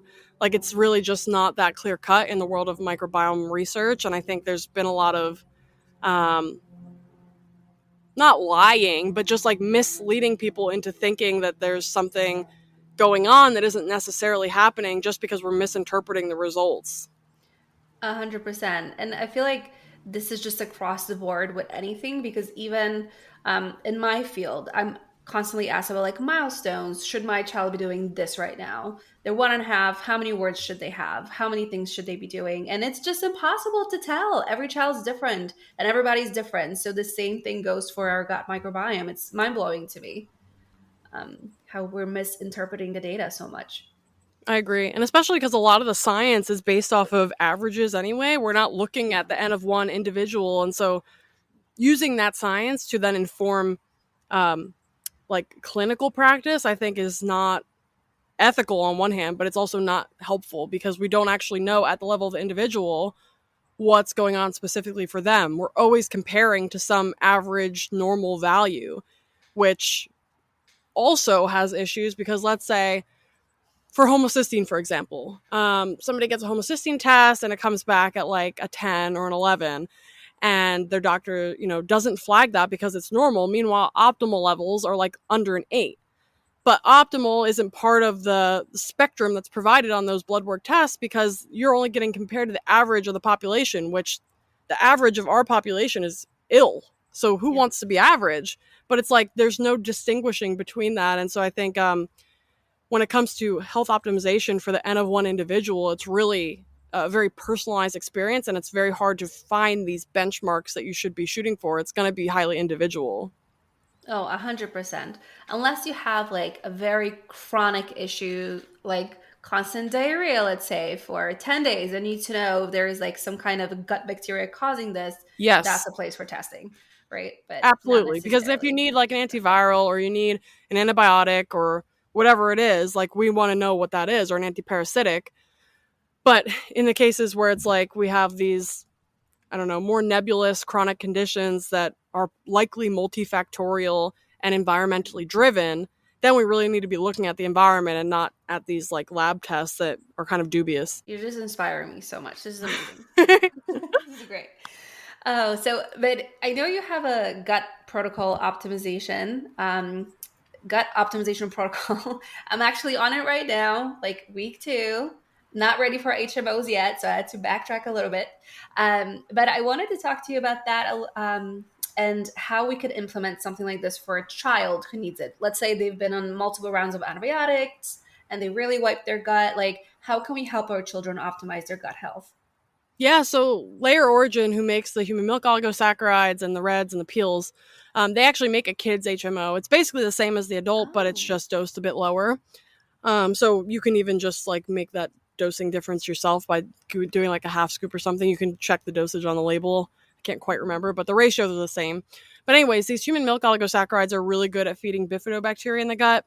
So among the bacteria that we've characterized in the human gut, it does appear that bifidobacteria is highly associated with better health outcomes in general, lower levels of inflammation, better aging process without like as much chronic disease burden. So it's one of those bugs that I think if we can support it, we're probably going to be better off. I can't really say that about many other bugs, but bifido does seem to be really great. And if we look at like the population data, individuals who have lower levels of bifidobacteria throughout the aging process appear to have higher levels of inflammation at the level of the gut and beyond, as well as like more chronic disease burden. And so in the modern day, we have ability to be able to support bifidobacteria levels through essentially a food, but it's what we find in human breast milk, these human milk oligosaccharides or HMOs, whose job it is to feed bifidobacteria in the newborn's gut. And bifidobacteria in the newborn gut are really important because they basically train the immune system to understand which microbes are good and supposed to be populating and which need to be eliminated or targeted for removal. And so the training data that the immune system receives from these bifidobacteria is absolutely crucial for shaping immune health throughout a lifetime. And that's why we see formula-fed babies and C-section babies have so many issues with inflammatory diseases and asthma and allergies and all of these things, because that microbiome was not properly seeded and fed in very early stages of life. And so even as adults, if we were, weren't breastfed or were C-section babies, we can still support bifidobacteria levels through the use of like HMOs in supplement form. There's some HMOs that are also present in baby formula, but that only just started within the past, like I want to say 15 years. We've characterized over 200 human milk oligosaccharides in breast milk, and yet there's only one or tops 2 that are used in baby formula, which is kind of crazy to me. And Layer Origin's most recent product, the Super HMO, has like 5 different HMOs in it, so it is a bit more broad spectrum. And by providing that more broad spectrum, we're able to cultivate more diverse strains of bifido within the gut that have a variety of different effects, from reducing inflammation and tuning the immune system into a more anti-inflammatory state, to also supporting like neurotransmitter production in the brain, serotonin and dopamine, a multitude of benefits across the body to be able to support bifido. And so typically in a gut protocol, in addition to getting plenty of sun, there's this gut-skin axis that's activated by UVB light. When UVB light hits your skin, it helps to increase gut microbiome diversity. So just by being outside in the sun, you're already supporting your microbiome. If you're also out in nature and natural environments, you're exposing yourself to biodiversity. That's also going to help support healthy microbiome. And then from the dietary input side of things, we can do the HMOs. We can do red polyphenols and apple peels, and these all have really good prebiotics that are going to feed a diverse array of beneficial microbes in the gut that help to maintain a more anti-inflammatory state and just help to keep that community diverse and robust against infection and illness, essentially. And so that's kind of the ethos of the gut microbiome optimization protocol, is to cultivate and foster a healthy, diverse microbiome that's resilient, through leveraging the three pillars, which is essentially the nature, the sun, and the prebiotic inputs. And also postbiotics can play into that as well. So like fermented foods are a good source of postbiotics, which are metabolites that are made by beneficial bacteria when they digest prebiotics, such as the HMOs or like the polyphenols. When those get digested, the bacteria basically poop out postbiotics, and those postbiotics can be really helpful to shape and sculpt the microbiome as well. So that's kind of like I would include like the nutrition piece as the pre and postbiotics, and together those pillars can really help to form a healthy gut environment. It's amazing, and it's simple to do, right? Because it's all in your hands. It's easy to manage at home. Hopefully, I mean, everybody's situation is different, but it seems easy enough where we can really make a change and make a difference in our children's health. I feel like a lot of people get their information from social media now, which is fine. We all do, and sometimes we find wonderful people to follow that we really learn important information from. But I wanted to ask you, like, what's a good place to actually do research for a parent? Let's say we have a parent who really wants to learn about a problem they have with their child. Let's say it's eczema. If they just go on Google, they're going to find, WebMD or whatever it is out there right now, where they're not going to really get good information. What do you think is a good place to do research for a parent? Yeah, so I mean, whenever I'm doing research for my own edification, what I'd recommend doing and what I do is go into Google and then put whatever search terms you're interested in. Let's say it's eczema in children. So I put eczema, children, and then I put PubMed at the end. And then when you search that way, you're going to get primary literature papers that are going to be, not interpreted by WebMD or Mayo Clinic or whatever else. You're just going to get the raw information. And so that way you can kind of see if you can also filter by year as well. That will be an option, especially if you go into Google Scholar. So if you just search Google Scholar, you can click on Google Scholar, and then when you put in your search terms, it will only pull up primary literature, and then you can filter by year if you only want to see the most recent papers. And you can kind of see the state of the literature at that point if you're somebody who feels comfortable reading papers. If you're not, I would say it's still a good idea to see what is being done in the space. Maybe just reviewing titles and reading abstracts and seeing what people are talking about, just to familiarize yourself with some of the avenues being explored within the space. And then at least you'll be more armed with an ability to be knowledgeable and have good questions, whether it's for your doctor or for anybody else like a health professional that you're working with, just so that there's options. Because a lot of times healthcare providers are not keeping up with their own education. And when they went to medical school or nursing school, let's say, the literature that they were getting access to and the information they were accessing was already 10, 20, 30, 40 years old. That doesn't really get updated. It gets updated maybe like every 10, 15, 20 years. So that information is highly outdated, and most of them aren't staying on top of it because they're all like burdened with debt and burned out and blue light toxic. So they don't even have the bandwidth or the energy to be able to continue their education in that way. So it's kind of up to us as consumers and educated individuals and parents to be able to try to stay on top of things for our own sake and for the sake of our children, just so that we're at least understanding what our healthcare providers might not be educated on and what they might be missing. And I mean, it's really hard to vet like voices on social media, but what I'll say about doing that is like you want to try to find people who aren't making a brand around being bullies, essentially. I'm thinking of a couple people in particular. I'm not going to say their names. Not brands around bullying. People who typically try to speak about multiple sides of an issue and addressing them. People who are referring to literature and talking about it in a way that's not absolutist. So that's another issue I see a lot online is like the evidence-based people who they think that nothing exists if it's not in the published literature on like PubMed, not realizing that like in a clinical context or you're working with an individual, there's a lot that goes on at the level of an individual that may not be reported in the literature because again, that literature is not reporting N of 1 situations unless it's a case study. It's mostly reporting averages across the population, and the average may not apply to any individual. So there's just like completely different worlds when we're thinking about the world of published science versus like clinical or N of one approaches to solving health problems. And so I think it's important to be evidence informed, but not evidence based. The evidence informed approach is like, I understand the literature, and because I understand the literature, I know its limitations, because there's going to be limitations in science, because science is innately reductionist in the way that we're conducting it. And by being reductionist, that means that we're getting rid of some variables in order to focus on one variable. But by removing the other variables, we're no longer recapitulating the natural environment. And so we don't actually know if those outcomes we're getting are relevant to the real world. And so having access to information from somebody who has a viewpoint that is more moderate and understanding of the limitations of our current science, I think is really important. People who don't just like say, well, this is the answer because it's published here.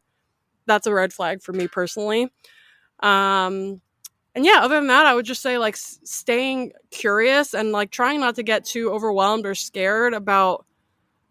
There's a lot to be overwhelmed and scared about, I would say, but like just trying to, I don't know, when you start focusing on like getting out into nature more and like reconnecting with nature and spending more time outside, I feel like it puts a lot in perspective, at least for me personally. Like I feel like it's harder, things kind of just slide off me like Teflon versus like operating with this short fuse that I'm just like waiting to be triggered about something. I've really noticed a huge difference in myself with regards to that. So I think it's easier to be level-headed and think clearly about challenging topics and questions.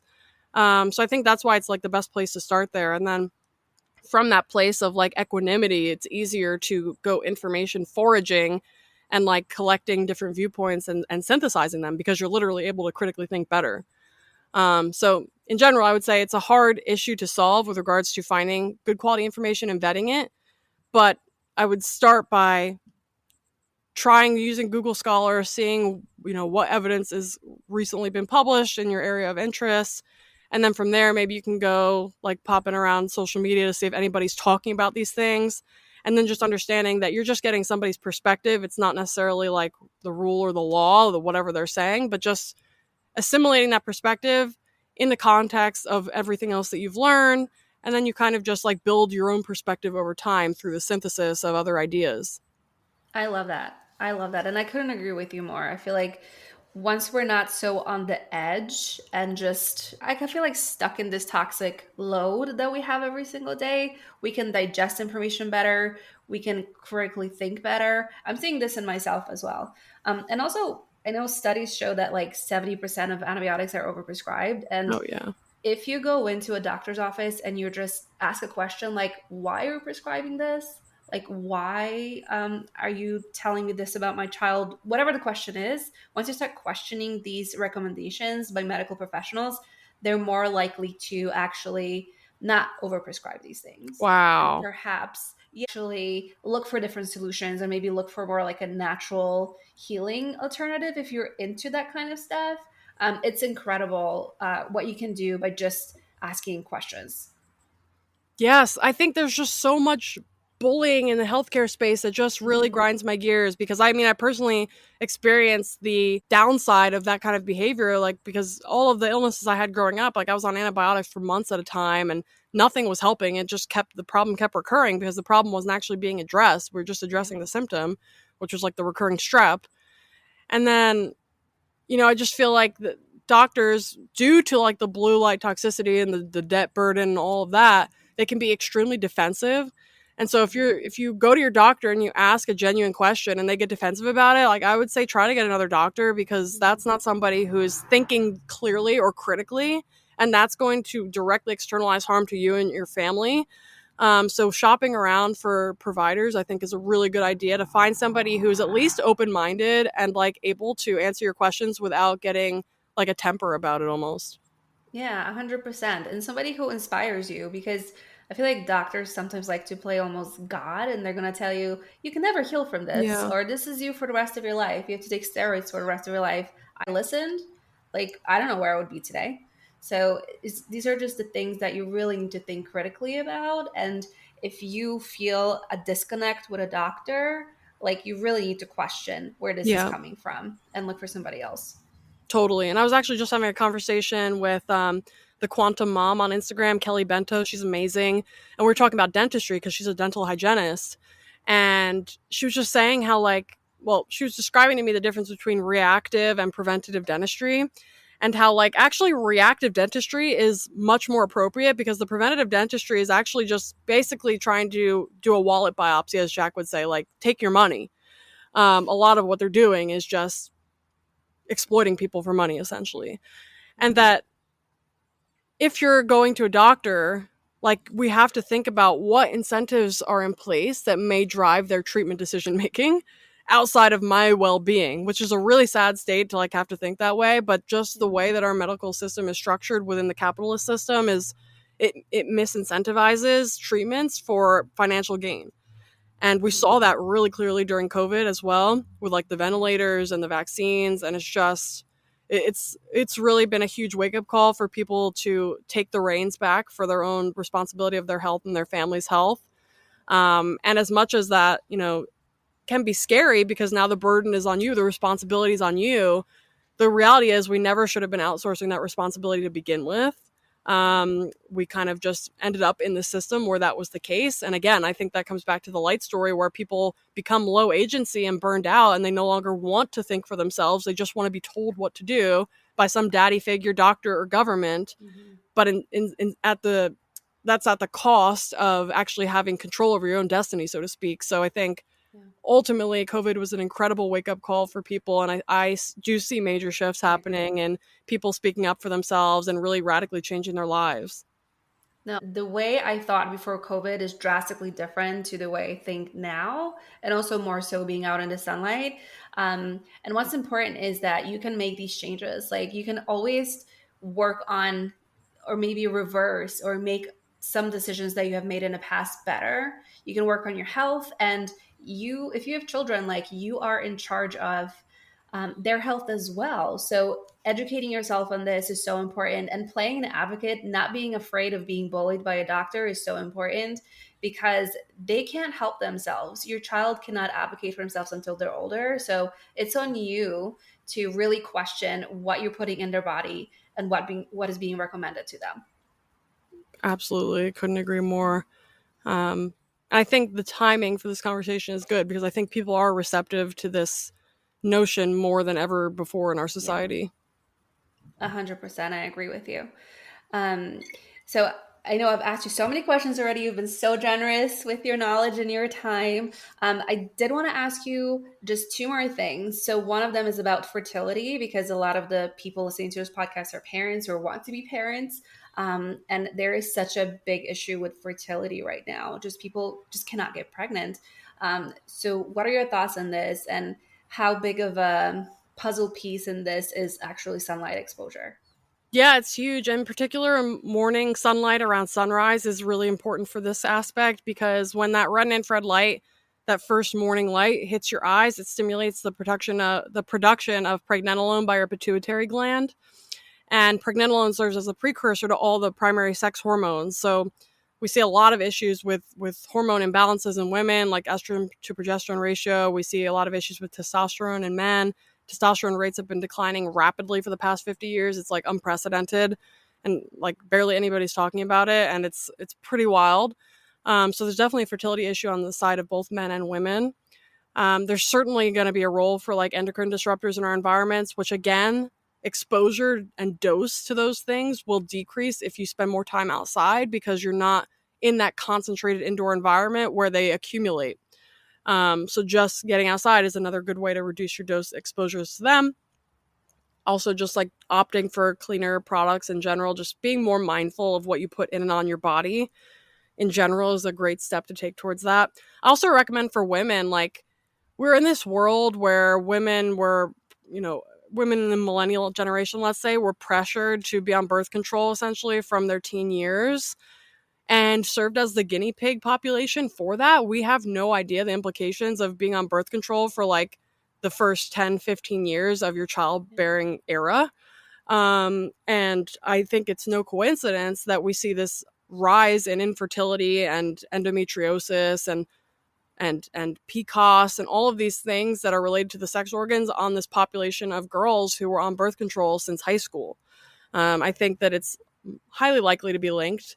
But having said that, I think the best thing that women can do for themselves is to start tracking their cycle and just really getting to know the rhythms of their body and the rhythms of their hormones. And it's extremely easy.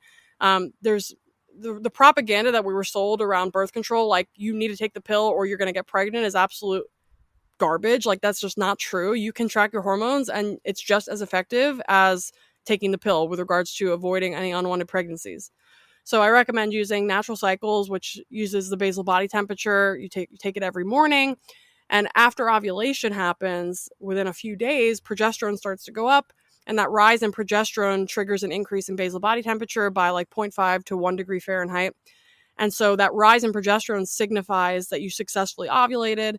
And so that will begin essentially your green period, which is the period of time where you can have unprotected sex without getting pregnant. Because the egg already, went into left the ovary, went to be fertilized, didn't get fertilized. And that breakdown of the corpus luteum is what signals the release of the progesterone. So that means there's no egg to be fertilized anymore. So you cannot get pregnant physically. And so that's a really good way to keep track of your cycle. And it goes into an app and they use an algorithm to basically train their algorithm on your data set. And then it will tell you essentially your green days and your red days. The green days are like non-fertile days. The red days are the fertile days. Like it's like a 6-day fertile window essentially, because once you ovulate, once luteinizing hormone peaks within 12 to 24 hours, ovulation occurs. And then that egg will degrade within like another 12 to 24 hours, but sperm can survive in the vaginal environment for like 5 to 6 days prior to ovulation. So that's why the window is like almost a week of like potential fertilization. And then you can also couple the Natural Cycles with Anito fertility monitor, which is what I use. I use both of these. So the Anito, it's INITO, is a morning urine test that allows you to measure estrogen, progesterone, luteinizing hormone, and follicle stimulating hormone. And so on the Natural Cycles app, they will give you options to do LH testing, luteinizing hormone testing on certain days to increase the accuracy of their algorithm and also help to minimize the number of red days.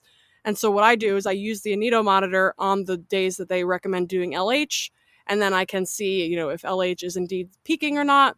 And then it can also confirm the rise in progesterone signaling the successful ovulation with the Anito monitor as well.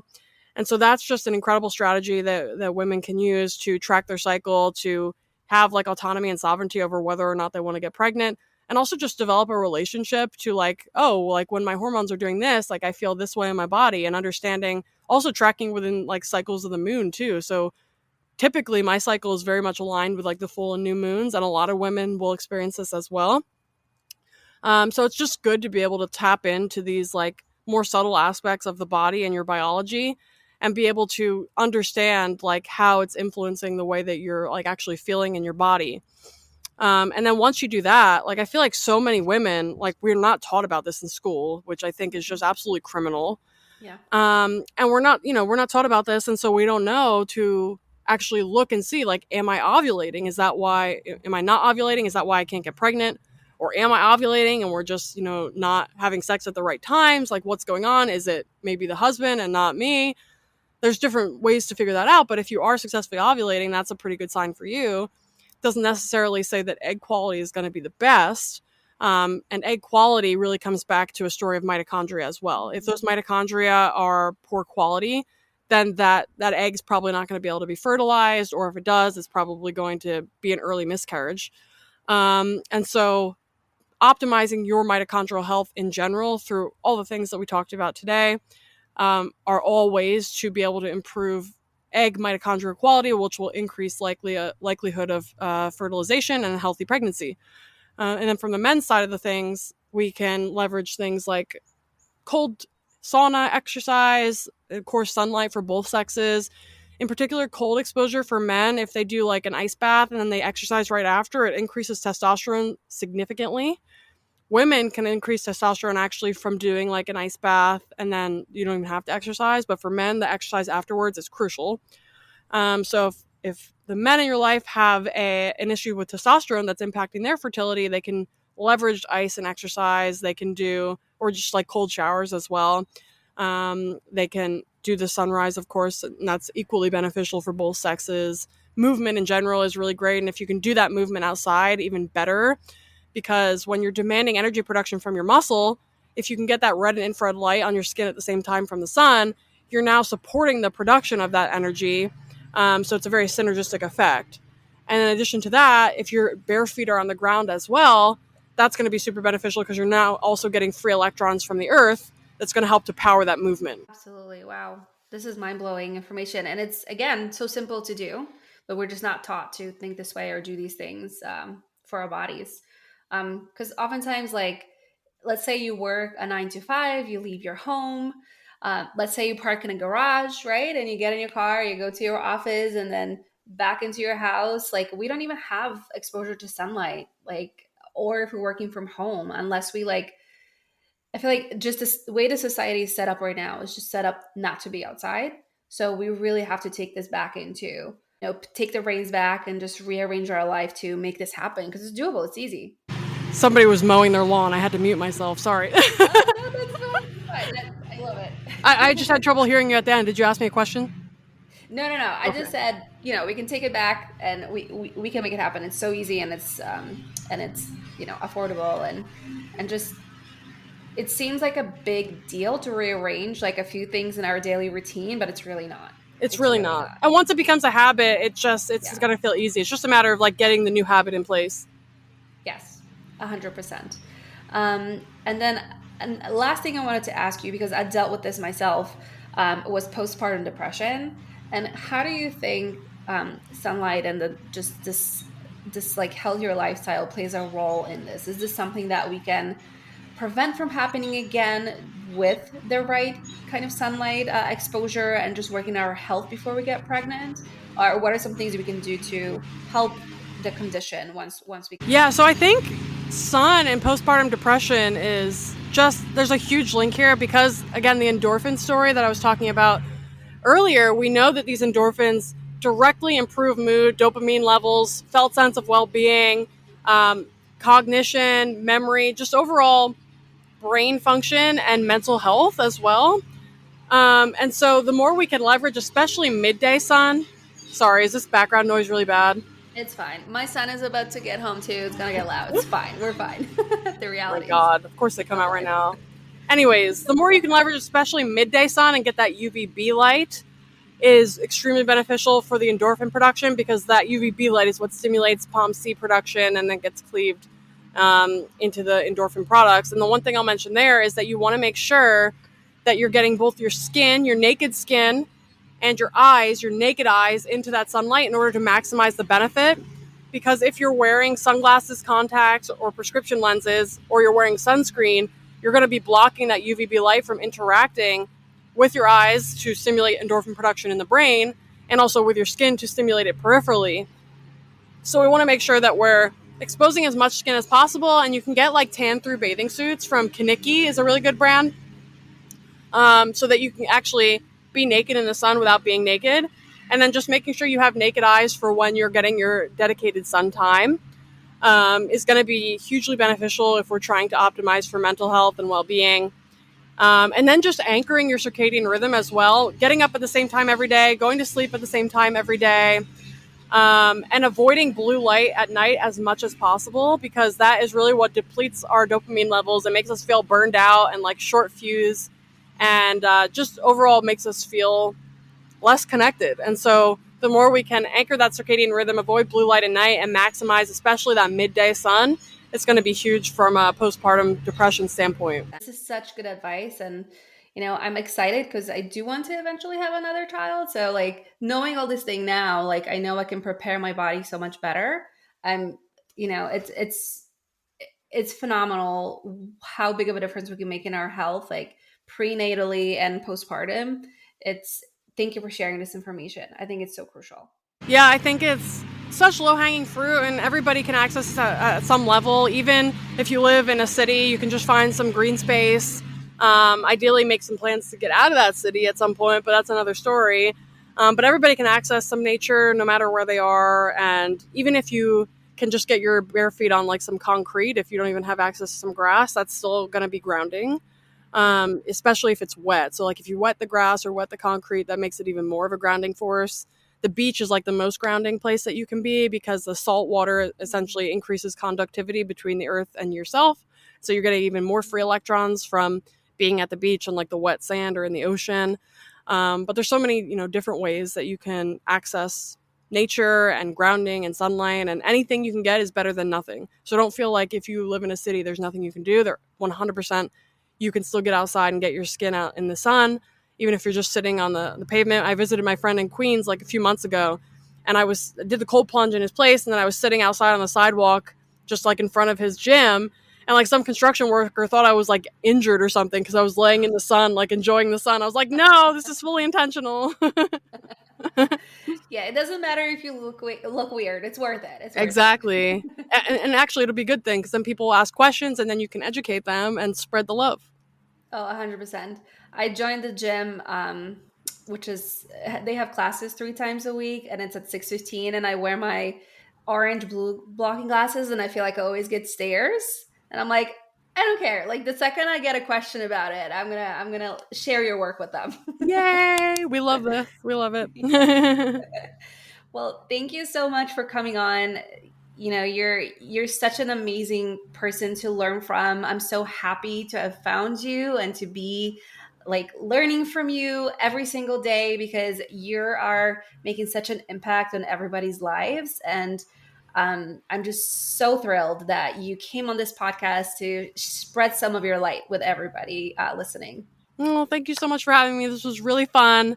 I'm excited for it to come out. We can post it and everybody can listen to the goodness. I don't talk about like fertility and like children's health very much. So I think it's a really important conversation. And, so many kids are just not living up to their potential because of like poor environments. So I think the more we can do to educate mothers and families on this topic is just going to be huge for our future generations.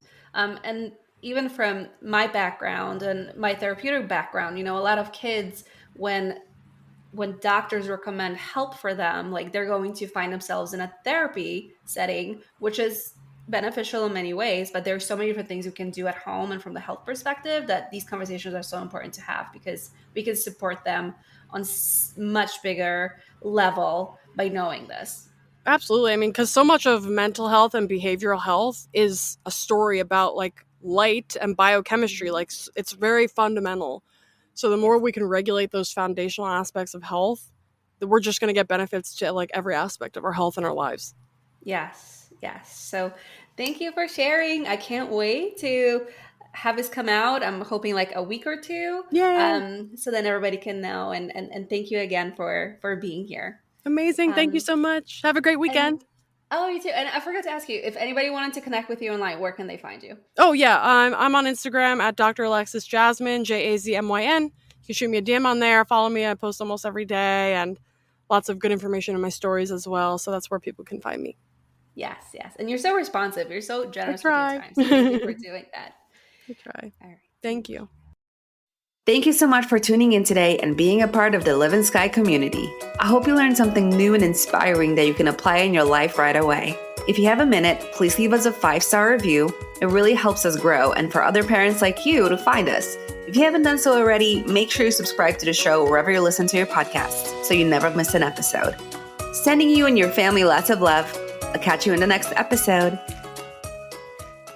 Thanks so much for listening to the Livin'Sky podcast. If this episode resonated, please leave a quick 5-star review or share it with another parent who'd love it too. It really helps more families find the support that they need.